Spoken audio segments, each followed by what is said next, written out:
second. Lalgee said, oh my God. Hello, everyone. We are live. Welcome to the weekly show of What is School For? On this show, I interview leading professionals like my guest of honor and parents, educators, school leaders, and students. We come here, we discuss, debate, and disrupt education so that you and I, we can raise our children to be future ready. And today we are talking about something, and I think is highly relevant to your life, to my life, to everyone's life.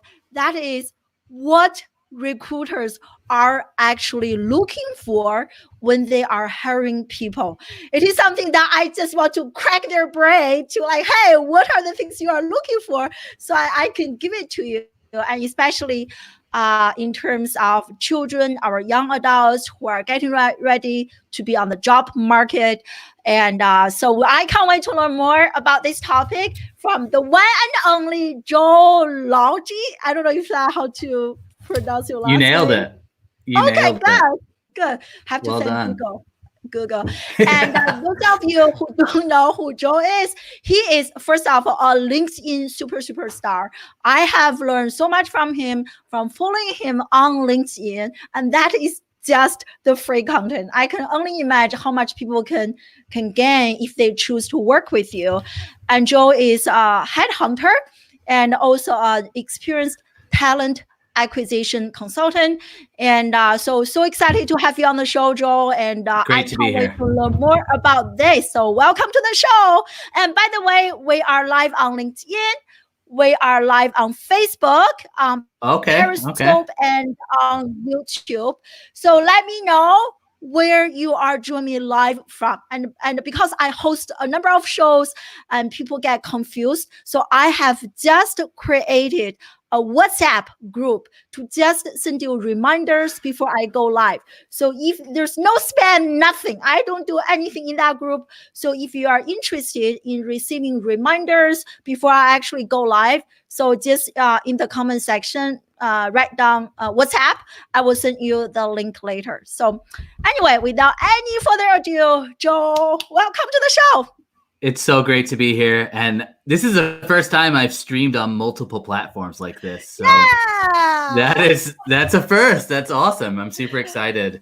I love that. Yeah.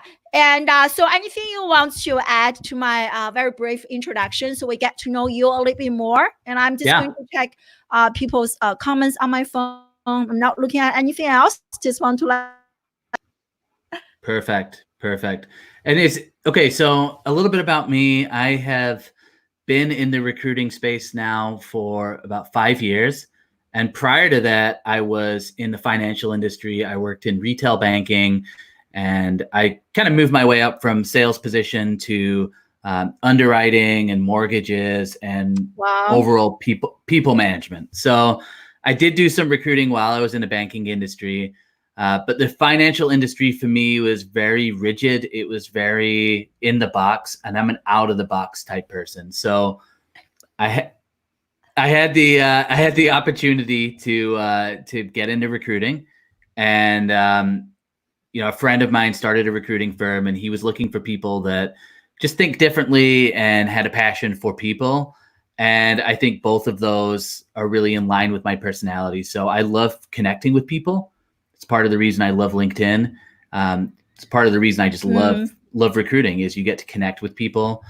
And on top of that, I just love the idea of somebody coming into their purpose and kind of coming into a new position where they're going to feel challenged. They're going to feel inspired to really make an impact in organizations. So I have learned a ton. I specialize now. So for the last 3 years, I specialized in construction. So I work with, mid-sized to large construction companies, and it's a very competitive industry. It's a very, these guys are putting up $30 million buildings in downtown areas, or maybe $100 million buildings. So it's a very interesting market to be in. And it's taught me a lot of how to, have really quick conversations, be able to to assess how well, how much somebody knows in an industry. And yeah, it's really just, I guess, expanded my mindset in terms of how you can connect with somebody really quickly in a 5 to 10 minute conversation and really judge whether or not they're actually going to be a good candidate. So that is that's snapshot on me.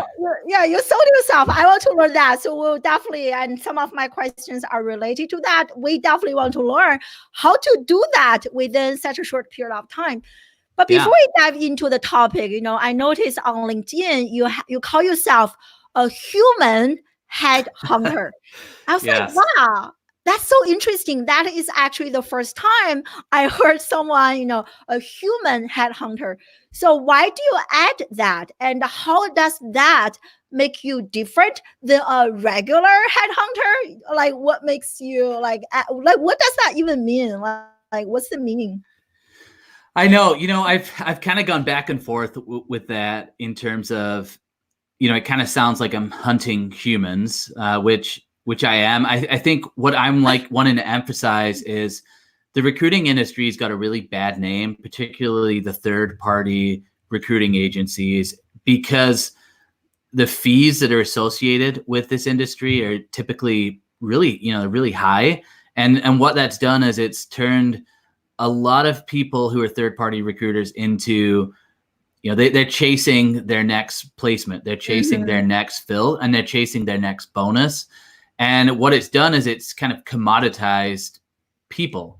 So when I go through LinkedIn, I'm not looking at this person as a father or a mother or somebody that's got dreams and hopes. I'm literally looking at them as my next paycheck. And I think that's why you have issues like ghosting. That's why you have issues like people not treated well by recruiters, because they've commoditized them. So the human headhunter means that I'm a human. I'm a proud dad. I'm a great friend. I love people. And yes, I like to get paid. Yes, I like to get placements, but I believe that you can have a balance of the two. So I want to humanize the recruiting industry. I want, for the next 5 years, 10 years, I'd love to see the recruiting industry change. I'd love it to be a lot more people focused. And there just be a way to balance that, when you're working with clients and when you're working with candidates. So I like the human headhunter. I love it. I really see this as a trend. I do work in social media, in education. Even in education, we say humanize what you do as a teacher. And in social media, we humanize our brand. And it is really interesting to hear what you have just shared with us. And by the way, we have a bunch of people live with us. So let me know if you guys have any questions. And we are discussing what recruiters are looking for in their hiring process. And so I want to go back to what you mentioned earlier, Joel. And you were talking about how to figure out if this person is the right person for us within 10 minutes. To me, that sounds quite impossible, but I'm sure you have your own formula. So share with us, how do you do that? Are there certain benchmarks or KPIs, so to speak, that you look for to draw that conclusion? Yeah, absolutely. And I don't make a final decision on somebody in 5 to 10 minutes. Obviously, that's really challenging to do. But what I'll do in a 5 to 10 minute conversation, I'm able to at least, number one, I'm able to see if that person is able to connect with me, and I'm able to gauge how interested somebody is in that 5 to 10 minute call. So when it comes to the rest of the experience, there is obviously a longer call where you can really dig into somebody's experience. You can dig into what they've done. But I think in 5 to 10 minutes, because people are so short of time, you have to be conscious that not everybody has half an hour to sit down with you. And in fact, I think most people don't like being on the phone nowadays. Most people want to text, they want to message. And so I think in that first 5 to 10 minute conversation, what I'm gauging is, number one, how interested are they in new opportunities? How interested are they, or how engaged are they in their current role? And then by simply just asking questions right from the get-go, I'm able to figure out, based on the types of projects that they're working on, or based on their experience, pretty quickly I'm able to figure out if there's anything that I have in the pipeline with clients that's going to be a good fit for them. And what I find that does is that, number one, it saves the candidate time, and it saves me time, and it saves the client time. So how I got to that point is, it's hundreds and thousands of conversations with people, and really, Wow. really knowing those key questions to ask in that first 5 to 10 minute call. If there is interest and I feel like somebody is really engaged and they're starting to ask me questions, that's obviously when I'll set up a deeper call to dive deeper into their experience, what they're looking for. But I think it's important as recruiters, like we have to be really good at managing time. And in 5 to 10 minutes, you really need to be able to really engaging their interest in something new, and then how engaged they are in their current role. And that for me is those are the two most important things. Because I love this, because knowing this also, because for us, most of us are like applicants, or for in terms of our children, they are applying. But for me, I'm also hiring others. So like share with us, like within those the first 5 to 10 minutes, what are some of the questions you mentioned, asking the right question. So what are some questions that you have been asking that worked really, really well? So share those questions with us. Yeah, absolutely. So I think in that first 1 to 2 minutes of the call, the first question that I ask is, why are we having this conversation right now? Like, why did you respond positively to the message that I sent? And I find that most people nowadays say, well, I'm not really interested. I might be open to something new if it's the right thing. That's typically the response that I get, which to me means, that there's an open opportunity. The next question that I ask is, okay, where you're at right now, are you feeling like you're challenged? Are you feeling like there's a growth opportunity? And those two questions, they really allow people to open up. And a lot of people right now are feeling like they don't have the growth that they need. They don't have maybe the opportunity to grow where they're at. And so asking that question focuses on that. And then the third question that I ask is, okay, if I was to have an open position that you would be interested in, like, what is your ideal position? Like, what does that look like?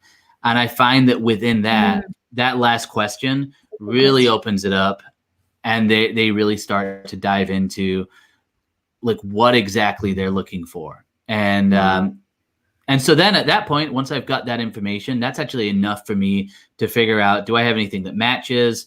And then that way I can let them know, hey, right now there's nothing, or, actually I might have an opportunity that I can send you more information on, and we can reconnect to really dig deep and see if it would be a good fit for you. Well, I love those three questions. Really, really powerful. I wrote them down. I hope everyone is taking notes. I just we have someone from Iran joining us live. That's insane. We have people from US, UK, and different. Let me know the countries you are joining us live from. And you mentioned earlier that you have talked to thousands of people, and you have also been in this space for quite a few years. I wonder if you have observed some really compelling patterns in terms of hiring and recruiting that you can share with us. The last, like, from what I have observed the last several years, the internet gig economy have become really, really popular. So but I'm not an expert. So based on your experience, what are some patterns that you notice in terms of recruiting and hiring within the last several years, and some trends that you see are emerging in this space? Yeah. I think, number one, I think that top talent and top talent's obviously a subjective term. I mean, everybody measures top talent differently, but there's a high demand right now for talent in general. And I think we all know that. And you would think that the logical response to when it's high demand, you think that people are going to lessen their requirements for what they're looking for. But what I've actually seen is people are getting a lot more selective in who they're hiring. So demand has gone up for top talent, and then the selection process and who people are hiring, people have gotten a lot more selective. They've, which is kind of the opposite of what you think that response would be. If anything, you think people would get less selective and they would just want to hire anybody.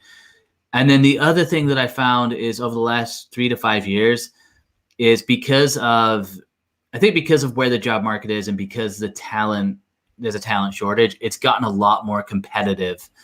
And so it's now very competitive with third-party recruiters as well as in-house recruiters. And when I talk to candidates, there's a lot of candidates that are receiving, 30 messages a week from recruiters.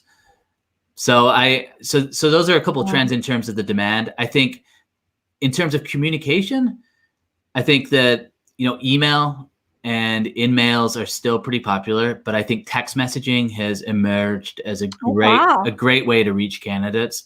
And I found it's extremely effective. If you can get somebody's cell phone, you can put together a really nice short text message to get them engaged. And I found that people are really responsive to text messages right now. And that's something that's emerged over the last 5 years for sure. And the cold calling, which is still effective, but I think a lot of people, it can be a really powerful tool to use, and I still see the value in cold calling, but I think that people are leaning away from that and leaning away from just answering phones in general, and they're definitely they're preferring text messages from people. So those would be some of the trends I've seen. Those are really some amazing trends. And I see that Lucille said that she's going to share this with her children, niece, nephew. Please do. That's really lovely. And that's very interesting. So why do you think there's a surge in popularity in text messaging? That's right. That didn't even occur to me. I was thinking about cold calling and email for sure, but why text message? I think it comes down to just how we communicate in general as people. And I look at my own social life. I'm much more likely to text one of my friends and say, "What are you doing tonight?" than to call them up and say, "What are you doing tonight?" And so I think that's what I see among people socially in general. And I think that transitions into recruiting. I really like text messaging people because I can say, "Hey, it's Joel. I checked out your profile on LinkedIn. I'd love to connect with you if you're open to just chat about new job opportunities." Something short and sweet. And it's like it pops up, it's short, sweet, and then it puts the ball in their court. And if they want to answer, they can. Mm-hmm. A lot of times I can see read receipts if someone's read it. And then I can follow up in a couple of days and say, "Hey, I don't want to be annoying, but if you are interested, let me know." And it's just the response rate, because I think it's a friendly way to reach out to people. It's not spammy. But I do think that obviously with anything in 5 years, I think maybe text message just become really spammy. And then we have to look at how else can we reach people. Yeah. Oh, I love this. Very interesting. And you also mentioned an email. And I think with me, one struggle, and many people watching us right now, parents, entrepreneurs, I think you can probably resonate with me. We receive so many emails on a daily basis. Let's say that I'm looking for a job. I'm trying to get this recruiter or this company's attention. So are there any ideal or template for the subject line that you can share with us, and that can make sure to have a higher opening rate? I don't know if that's a good question, but I'm sure you reviewed quite a few emails. Yeah. For me, the subject line, I think with subject lines, you have to just get really, really creative. And I think there's a lot of buzz subject lines that are out there. So for recruiters, it's check out this amazing opportunity. This awesome company is interested in you. Hey, this might be a better opportunity. It's better, awesome, cool, all of those things. They seem very generic. And I think what I found is really successful is if you can, and I shared this in a post the other day, I've led with subject lines like, "I know I'm a lowly headhunter that doesn't deserve your time, but do you have 2 minutes?" And it's so different because nobody else would really say that. Or I might say, and obviously you have to get a client's buy-in for this, but I might say, "Hey, I've shared your profile with the president of this company. They're really interested. Do you have 5 minutes to connect?" Something like that really shows that you've got the interest of the client, and it shows that you genuinely do care. And it's not something that people are going to skim through. It's, wow, somebody's actually checked out my profile. They're genuinely interested. Oh, I love Yeah. that. Actually, when you think about it, even on LinkedIn, when people are connecting with us, I'm sure you have a lot more followers than me. Like if they are sending a like really personalized, meaningful note, you're like, who is this person? You are more interested in checking this person out compared to someone, hey, check out my book. Or most people don't even send you anything. So you kind of that very first impression. I love it. Love it. Love it. This is great. So Lucille, thank you for joining us live. And she actually asked this question, which I also have this question. So, what do you think are the most in demand soft skills and hard skills in order for an applicant to stand out from your perspective as a recruiter? Wow, that's a great question. I think in terms of soft skills, what everybody's looking for is we, in an interview or a screening call, is you want somebody that's going to be curious about the position and somebody that's going to be good at connecting. And where I'm going with this is if as a third party recruiter or even an in-house recruiter, my job is to find and essentially connect a hiring manager to a candidate. So and we do that through conversations. So soft skills is all about how well do you connect with people, and then how well and how curious are you about the role. And I think a lot of people, they kind of approach things. They can approach things almost too. I've had conversations with people where they're not interested in the company at all. I think curiosity is huge because we want curious people. I think other soft skills that are hard to measure in a phone call, I think, how well do you effectively work within a team? But again, you show that in an interview. You show how well you're able to connect. And by connecting really well with the recruiter and showing that you care about them as a person, then they're going to say, oh, this person's great. They really know how to connect. And a lot of companies are wanting managers. They want leaders that are going to connect with people. So I think as far as hard skills, that's challenging again, because everything is based on conversations. And it's like, how do you show that you have a certain skill? How do you show that in a conversation? I mean, you can write it down on a resume. What I've heard from a lot of people who are career coaches is a great way to show those hard skills is to actually demonstrate those skills, on LinkedIn. So if you're a wizard with Excel spreadsheets, you can show on video that you know how to use Excel, and you can put that content out there. Maybe you are, maybe you excel with kind of, some sort of IT skill. You can show that again in your content. And I think a lot of us, it's like, we don't think of LinkedIn, or we don't think of these other social networks as opportunities to really show what we can do. But if you can do that, that's a great way to show. And you message a recruiter and say, hey, check out this post I did on how to use Excel and how to use, all of these functions on Excel. And maybe you're going for an accounting job. And so if you can connect people to that content, then you don't have to just say, hey, I know how to do this. You can show them, and that question gets answered for them. And I think you can apply that to engineering, IT. There's a lot of areas that you can. And that shows the actual value that you can bring. And particularly for young people, this is huge, because it's going to be really hard to play the numbers game. It's going to be really hard to stand out if you're just applying for jobs. But if you can connect with a recruiter on LinkedIn, and then you can do posts actually showing that you know how to do sales, or you know how to connect with people, or you know how to do something within IT, you can document that and you can show it, and you're showing your value instead of just trying to explain it to people. Let's say, hey, can I have an interview with you? Like, show what your value is. And we all have that opportunity. Yeah, I love this. Show me, don't tell me. I really agree. This resonated so much with me, because I think we are into this show me economy, right? Even when I'm recruiting like speakers, like they can look amazing on a piece of paper, but I don't know how well you can execute, you can actually implement. So Exactly. show me. I love this tip. And you were also talking about resume. I see here's a question from Ro. Thank you for joining us live. Did I see where's the question? Yeah. So here's the question. I'd like to know like a resume. I also have this question in my mind, and I want you to talk about definitely resume and how relevant a resume is still in this day and age. I mean, like, for me, I think kind of I'm in a different space. I'm now going through the traditional application. So few people actually are still requesting resumes from me. They will go to my LinkedIn, for example, or go to my Twitter, check out my digital footprint, or go to my website. But like, I want you to answer this question and also explain to us how relevant a resume it is still to in this day and age be notified and hired. Man, so okay, so I think everybody has a different answer for this, and I've heard everything, and I think I will share my personal perspective on a resume and what I look for.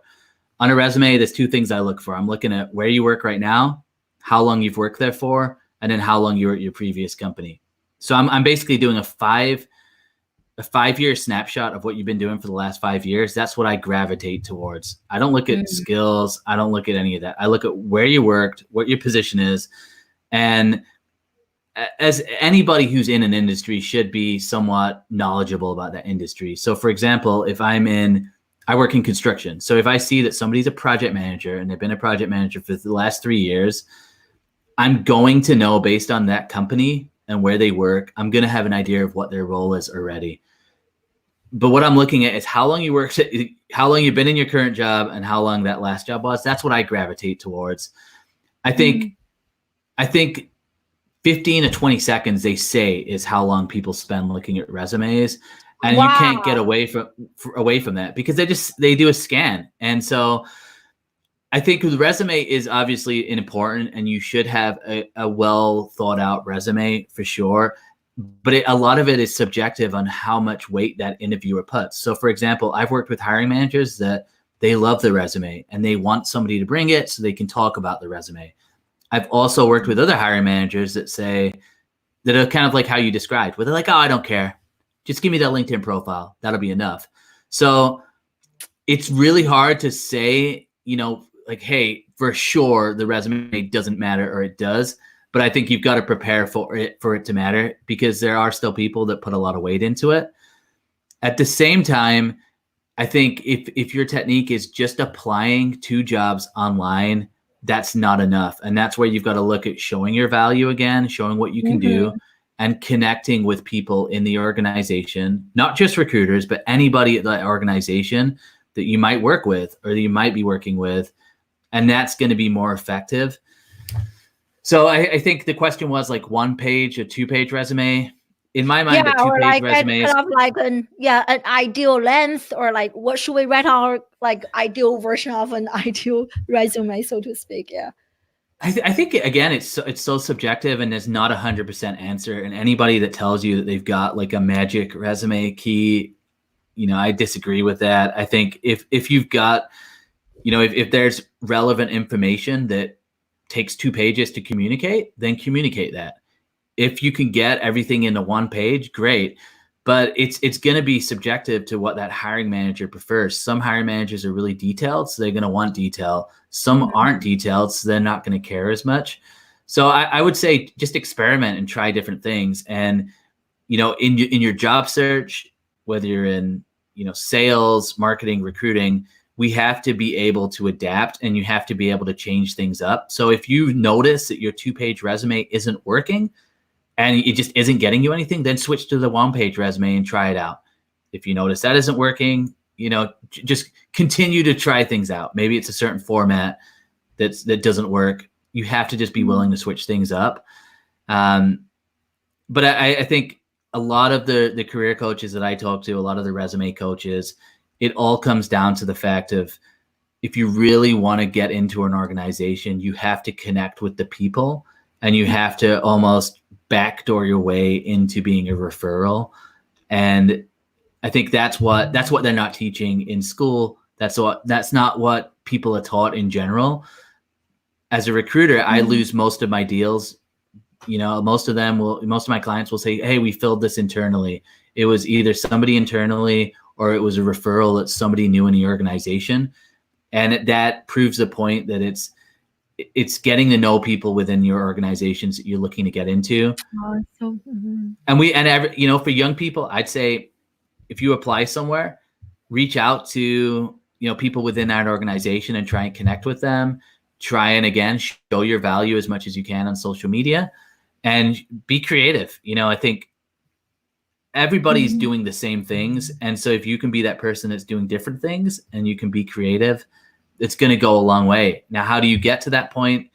I think you have to trust yourself a little bit. You have to experiment, and you have to Yeah. continue to adjust your process.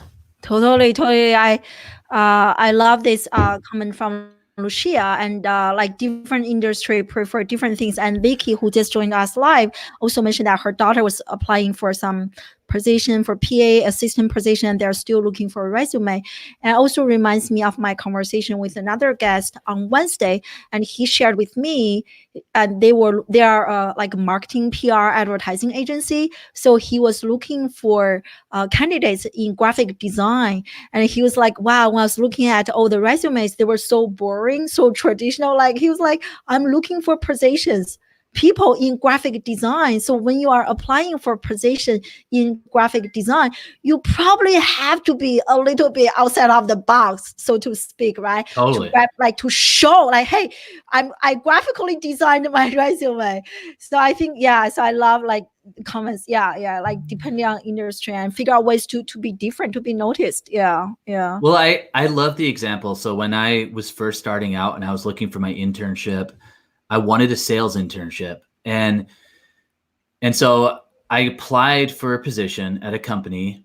And then the next thing that I did, right as I applied, I messaged every single recruiter in the organization, and or emailed them, messaged them, and said, hey, did you receive my application? And I got a call back within 20 minutes of doing that. But it made sense because it's a sales internship. And I applied sales theory, which is you apply and then you follow up. And so I demonstrated I understand the sales process. That's why they Yeah. called me back. And so I think if, let's say you're looking for a marketing position, and most marketing nowadays is all about digital marketing. It's all about social networking. It's all about do you understand how social media works? Because that's the channel that most people are advertising or looking to advertise. So if that's the case, demonstrate that you understand social media and you understand how to present yourself on social media, and work towards that, because you can show that. I think maybe you're looking for a user experience design role, an IT role. I don't know a ton about IT, but I know that if I was applying for an IT role, Mhm. I would want to give demonstrations of the work that I've done to show, hey, this is some of my work that I've done. And I think that's where just applying, it's you can't do that in a resume because it's boring. Like you said, it's a very boring way. So it's how do you show that portfolio? How do you get that in front of people?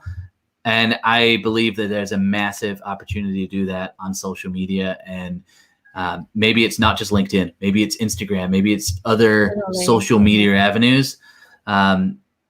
But yeah, it's showing, and it's like you said, it's standing out and it's getting creative. 100%, 100%. You Yeah, have to. yeah, You have to. yeah. And I personally love, I have a really simple one page resume for myself sometimes. And so I use Canva. Like, I don't know if you guys know, like Canva, you can actually, they Yeah. have a template for resume. Like, I taught my student, they didn't even know, like they have so many amazing templates that you can use to create a one page, however you want to customize it. But they do have that feature. You guys can actually check it out. And you mentioned so much about social media, and actually I'm also very passionate about social media. So like, how important it is to have a social media presence, and for those people who are hiring, and they're looking, do they actually check out my LinkedIn? Do they actually check out my social media presence? Is that a part of the decision making process?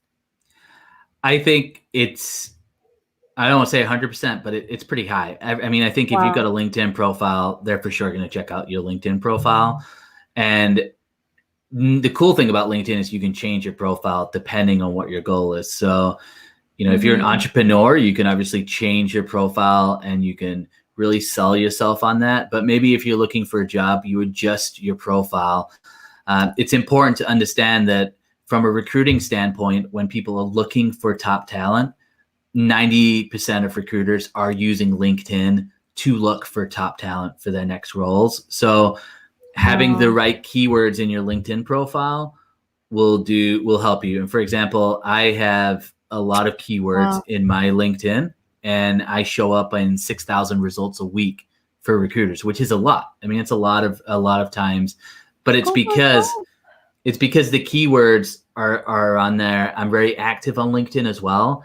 And look, LinkedIn obviously is a great channel to connect with people in your industry, and people are going to check that out. So I think my advice is, again, it depends what type of job you're going for. If you're looking for a job in construction, then you need to have a very professional, you want to have a very professional headshot. You want to have a very clear profile, because that's the industry. Same for finance industry. You start going into tech or like marketing or sales, I think then you have to, if you're in marketing, you better have a good social media presence, because that's what that's how you're marketing yourself. And the same with tech. Like you can show, and you can have actual samples on your LinkedIn profile of your work and examples of what you've done. And I think those are things that school's not going to teach you. That your current job's definitely not going to teach you how to get your LinkedIn profile good for other recruiters. So I think a lot of this knowledge is just people, there's no one who's going to teach you this. There's no incentive for anybody to teach you this. Totally. You are just like, that's why I resigned from my job. I think there are so many important skills, classroom without walls, where really I teach students what they are not learning from schools to be future ready. Like personal branding, LinkedIn, it is so, so important. Like a bunch of you guys watching this are right now are parents. You really have to just go home, look at your own daughters, sons, look at their LinkedIn, how they are showcasing their skills, right? And knowledge, not just on piece of paper, but actually additional. Hey, this is who I am. This is what I do. I really love this. Really, really, really important. Yeah. And so few schools that are actually talking about this. Yeah. So I love LinkedIn, and you talk so much about LinkedIn. Share with us your personal LinkedIn journey.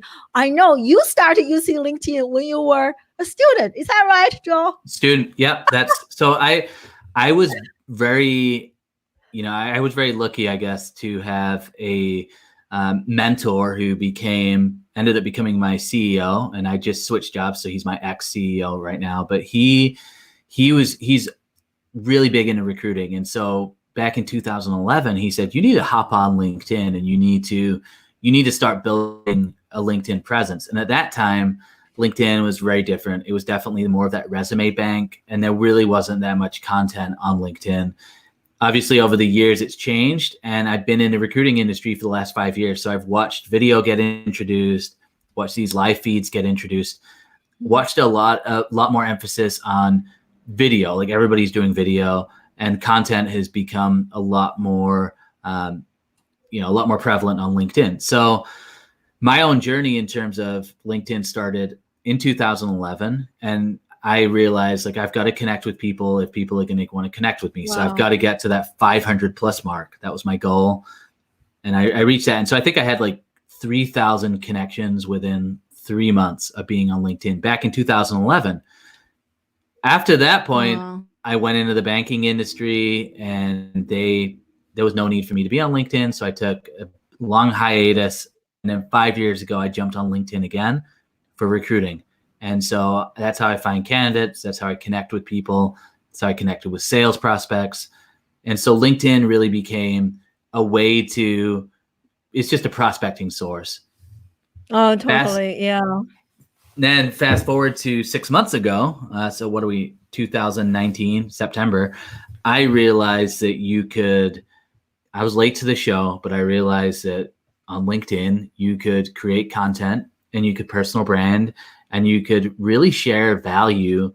Mm-hmm. And so I took the opportunity and said, I'm going to share my recruiting experience. I'm going to share recruiting tips and training with people. And I'm also going to share job seeker advice. And part of that was like, I love the idea of being able to create and like come up with creative ideas. And I love the idea of like sharing messages. And the other part of it was I just love like being able to impact people and share value, and then connect with people afterwards. So the last 6 months been crazy. Like I think I've just connected with just so many amazing people offline, and I discovered that, which was amazing in itself. Mm-hmm. But then I also see the opportunity for everybody can do that. Everybody has that opportunity if you put the time into it. And I think, again, your current job's probably not going to say, hey, you should be spending half an hour to an hour on LinkedIn a day, like connecting with other people and just increasing your network. Nobody's going to tell you that.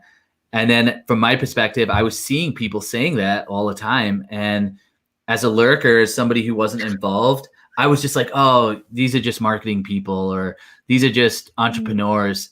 And it wasn't until I took that step to start doing it that I actually started seeing, oh, I can give value and I can connect with people.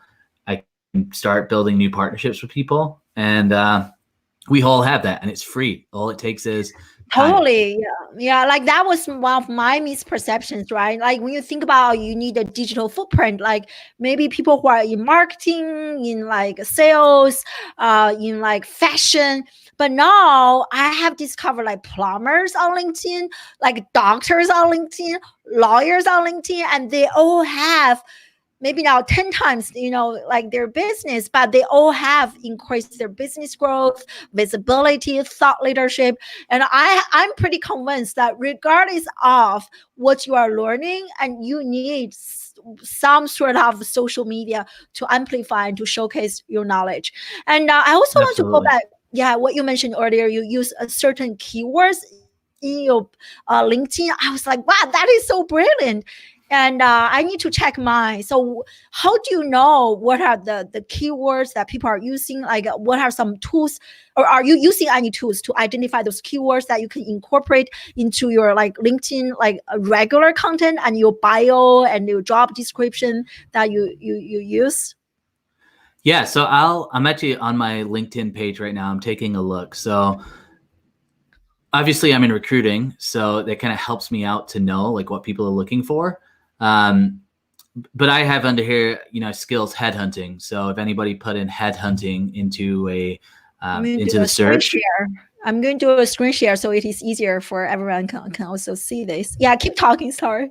Yeah. Let me know when it's on there so I can see. Okay, perfect. Yeah. So if we go to the about me section, or the about section. Yeah, so I've listed, my placements, how many placements I got, which, that's I'd say that's decent. It's not the most I've ever seen, but at least it's honest, it's open, and that's where I've been. And then I kind of showcase like what I do. So I use skill messaging, emails, targeted phone calls, but it isn't until you go down to the skills section where headhunting, because I know people are going to search that, connecting, sales, construction industry, content marketer, innovative problem solver. So I think these keywords, along with the blogging, brainstorming, those are what have been helping me show up in people's things. And then I've got some things about my family as well. Sorry about that. Yeah, so here I saw it. Yeah. So I would say, if you're looking at what keywords are going to be relevant, then let's say you have a job, there's a job that you're going for. Look up the job description, and based on the job description, you're going to see most of the skills that people are going to look for. And then it's a case of just incorporating those skills into your profile. And I think if you don't do that, you're not going to show up in searches, because if I can't share, I don't have access to the recruiting side of LinkedIn because I'm in job transition. But if I could show you what the actual LinkedIn recruiter looks like, they have keywords, they have locations, they have jobs, they have what education you have. And that's how they're searching for people, is through keywords. And then that's going to have people pop up as results. And so that's on the back end how recruiters are looking for people. Yeah, I love this idea. You go out to look at job descriptions, and you can look at few. You will know what are some of the keywords that they tend to use, and add them to your resume on LinkedIn. This is brilliant. Yeah, exactly. And obviously, the way an ATS system works, there's obviously a lot of bad publicity with ATS systems, which is fine. But behind the it's not like a robot is literally selecting you. There's a person that's controlling that ATS system, and they're going to use it the same way. They're going to say, out of all of these resumes, who has these keywords, who has this, who has that, who has this education, who has that. And that's how they're going to search for people. And so you want to reverse engineer that and say, with my LinkedIn profile, I want these skills on there. So yeah, and again, these are things that like your employer is not going to teach you because they don't want you to have the right keywords, because they don't want you to get headhunted or leave. So, I just don't think at any point, like you said before, in college, they're not going to teach you this. Because I just don't think a lot of professors really know. I think the job search and the industry as a whole has changed rapidly. So they just don't have the information to know how to prepare people. But then when you get a job, they're trying to retain you. They're not trying to equip you to get a better job. Yeah. I love this. And so I just saw Peter, my dear friend Peter is here, and he asked a question. So in terms of the location here, so he asked you, should we for the location? So should we write down the location where we want to find a job, as opposed to where like our home is, where we are right now? So what is your great question? So there is a way on LinkedIn where you can say open for opportunities, and you list the locations that you're looking for. And I think if there's a specific location, I'm a big proponent of sticking to the truth. So I wouldn't say, like, let's say if you're looking for a job in Denver, I wouldn't say I'm in Denver, because then if you get into an interview, they're going to get confused and they're going to go, wait a minute, you said you were in Denver, you're not. But there is an open to opportunities option that you can add in on your own profile, which will say open to certain locations. You could put that in because again, it's keywords. Like you could put, and depending on how the recruiter searches, if they search for the location in the keyword, if you put in the about me section open to, Denver, LA, Chicago, you could put that in the about me section, and that would still work. I would be hesitant to saying you're in a location if you're not, because then obviously they're going to say, what the heck? Like, I thought you were in that location. So that would annoy me. That would really bug me. But I think you could put that in your profile, like looking to move or potentially open to move to those locations. Yeah, I love that. And also I you don't have this, you didn't add, but like for my location, I think I have like providing services in blah blah blah blah industry, and then something like that. Yeah, I also I'm curious with that. How did you get the providing services too? Where didn't does get it because like one day I was updating my LinkedIn. I was like, what is this? I just like, hey, try it out. I just did it. It was interesting. I don't know how I got it. I was just like playing with my LinkedIn one day, updating something. And then I saw that. I just like, like I can even show you on my profile. And I have I have a bunch at least here. Like because I'm in the education space. So I have like just my image. Hold on. Yeah. No, because I've noticed that, and I love that kind of providing services too. I think that's a really cool function. I just wasn't sure where that was. I even see people, they have kind of two sections. So they have one section like the specific industries that they offer service, and they have another category talking about the specific areas that they are looking for opportunities. Like for me here, it's like open to those things, and you can like probably pretty much in the learning space. And but I see people have kind of two columns parallel next to each other, like open to this, and this is what I'm really good at. Very interesting. I don't know how they get that, but like, so maybe you can just play with your LinkedIn, and I think under settings, that's where I discovered this. Yeah. And so the open to job opportunities, that's what you've got displayed right there, and you could that's where you can go in and you can edit the locations. It's so funny because from a recruiting standpoint, when you search, you actually have a function on the recruiting side where you can click a button that says open opportunities, and you can find anybody that's got open opportunities on there. And the only downside I see to that is that there's a lot of psychology that goes into recruiting as well. So if I know that you're open to opportunities, what a lot of people are under one of the myths out there is that they want passive candidates, and somebody who's passive means that they're not looking for opportunities. And there's an idea out there, and this is just this is the truth. Most employers, they want somebody who's passive, because there's an idea that if you're passive and you're not openly looking, that somehow you're a better candidate. Now, that's not the truth by any stretch of the imagination, but that's like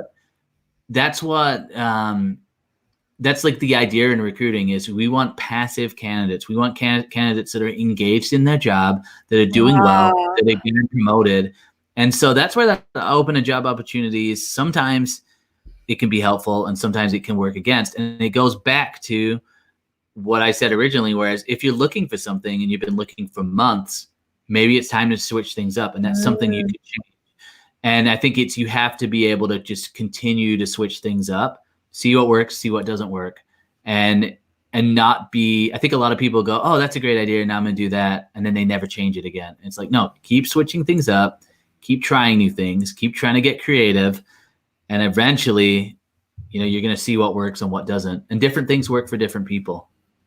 Wow, I absolutely love this tip. I'm going to remove this to see how it goes, because it makes so much sense. Like, people think, oh, wow, you are still looking. Wow, you are still looking. Like, then for me, it's like I'm kind of a freelancer. I do multiple things at the same time. Like, wow, like that can definitely is like someone in the like dating space for so much time. You're like, what? You are still like trying to date? Like, that's really a bad signal. I can. Oh my god, it makes so much sense. And that's a great analogy too. It's like, everybody wants what they can't have, and that's how it translates. But it's because over the years, recruiters have convinced employers that the best candidates are the ones who are involved in their job and not looking. That's what recruiters sell. They say, hey, we can find somebody who's happy in their job, and they're going to be a higher and better employer, and it's or an employee, and that's the truth. I mean, that's just the truth of the industry. And I know it's not true. And it's hard to hear that, but it's like that classic question, like, why are you still single? Like, there must be something wrong with you if you're still single. Exactly, right? That's the example that immediately came to my mind. Like, why are you still looking after such a long time? This is really powerful. And also, I want to kind of go back to what you mentioned, Joel.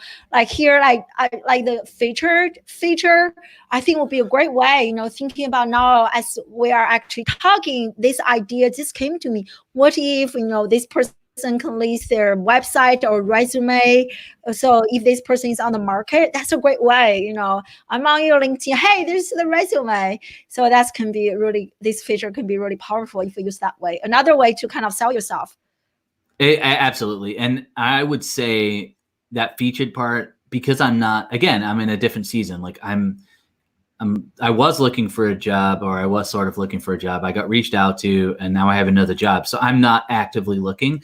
If I was actively looking, that featured section, let's say I'm a student and I've got coursework, or I've got examples of what I can actually do and what I've learned, that'd be a great place to upload it. And it's something that a lot of people aren't taking advantage of. And it's the same with, posting. And there's a great guy I connected with recently who used an example of how I think it was with Excel. He just put demos on his LinkedIn as a post, and he just did a demo of what he could do on Excel, and he ended up getting a job offer to one of the big four, and it was based on what they had seen on LinkedIn. A lot of people aren't doing it, and I get what we all get why people don't post on LinkedIn. It's fear, and it's fear of like your own value. But and fear of being judged. Seriously, exactly. Yeah. Like for me, this is what I just put there. So I have a bunch, because I'm getting ready to launch my program called Life Accelerator. So I did a 4-part free training series. So this is what I have. So people can go there to watch the training. Kind of there's a call to action to book a call with me, and I just put it there. We'll see how that performs. Yeah. So yeah. And and I would say like your LinkedIn compared to my LinkedIn, in terms of that is I think you've nailed it in terms of like, I'm looking like at the media you have, and you have things for people to check out, which is what it's all about, like to show, like what you discussed, you mentioned this earlier, to show who you are. Don't just tell me, I'm a professor turned entrepreneur. Okay, that sounds interesting, but I'm actually show you like this piece of content. I don't know if I can go back. Yeah, this is one. This piece of content is literally a bunch of pictures.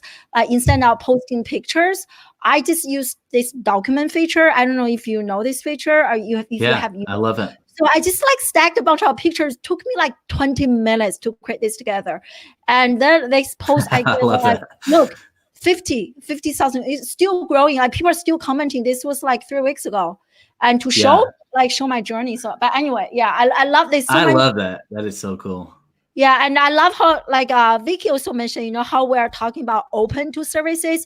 She said she has the same thing on her LinkedIn, but hers is providing services. Yes. Those are, I think I need to change it to that. Not like I'm always looking for a date, right? But here are my like qualifications.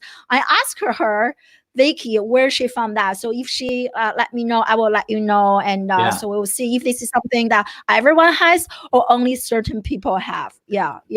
So, wow. Oh my God, we're running almost out of time. So this has been such an amazing conversation. I learned so much. Everyone learned so much. Any parting piece of advice that you want to share with us for those who are, getting our children ready to be on the market, or we are ready on the market looking to find that dream job, ideal position. So any parting piece of advice you want to share with us? I would say don't, and it is really more geared towards like your children.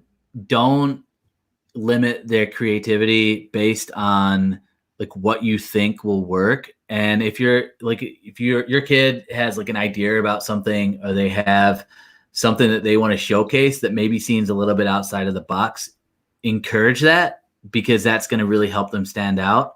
And I think also just encouraging that message that yes, career is important, and yes, finding the right job is important, but maybe that first job that they find right out of college or, right out of high school, that might not be the job that they have for the rest of their life. So just giving that perspective and letting them know that, it's okay to go into a job and not love everything about it. And it doesn't mean you failed. It just means that you can learn what you like, what you don't like. And it applies to all of us. Totally. The job that you're in, if you're not happy, that's totally fine. But look at what you are happy at and what you do enjoy, and then try and apply that to looking for that next job. And I think for all of us, it's keeping an open mind. It's not putting a limit on ourselves. And it's going from what I consider that, abundance mindset, going to the abundance mindset and just going, there's possibilities out there, and getting away from that scarcity of, oh, that won't work or that won't work. Hey, if you change it and go, maybe it will work, so that's what I would leave people with. And I love what you're doing. I love the fact that you lead by example, by just the fact that you were, teaching in an environment and you saw that, hey, this isn't actually preparing people. And most people, they just live with that and they don't provide solutions, and they go, yeah, it's messed up, but whatever, I can't do anything. And so the fact that you've done that, it's an inspiration to me. And thank you. I've loved being on here. It's been too fast of an hour. You're too kind. Yeah. But I love this abundance mindset that you mentioned, because I don't know why schools are not teaching this. Like all the parents joining us live right now, I think we really have to make an effort to teach our children. There are so many opportunities. Even if you failed once, hey, guess what? There are 100 opportunities waiting for you. Exactly. Because for me, especially going through my PhD program, like the only message I received from my professors was, hey guys, there are only 10 jobs open. You have to compete with each other and get into those positions. Like over time, you just feel like, wow, like this is so crazy. Scarcity mentality, you really build that. So that's such a great punchline to end today's show. Really, like I just love it. And thank you so much for an amazing hour. And everyone, I have Joel's LinkedIn here, like rolling. Best recruiter ever, #1. I love that. I had to add in that #1 because there's actually somebody who just has best recruiter ever. And I got in contact with her. I was like, you stole my URL. And she's like, I'm just quicker than you. And I said, fair enough, you are. This is even better. are, number one. She's number Yeah. two. You are number one. I love this. Yeah, yeah. So next week, the same time and same location, I have an amazing lady from Adobe to come to the show and to really show us how to cultivate great, how to make our children be resilient and how to do that. And she has an amazing personal story. I connected with her at an Adobe Insider event. She's amazing. So same time, same location. I hope to see you guys live on LinkedIn and any other social media channels. And make sure to connect with Joel and follow this guy on LinkedIn. And thank you so much, everyone. Have a great Bye. weekend. Yes. Bye. Bye.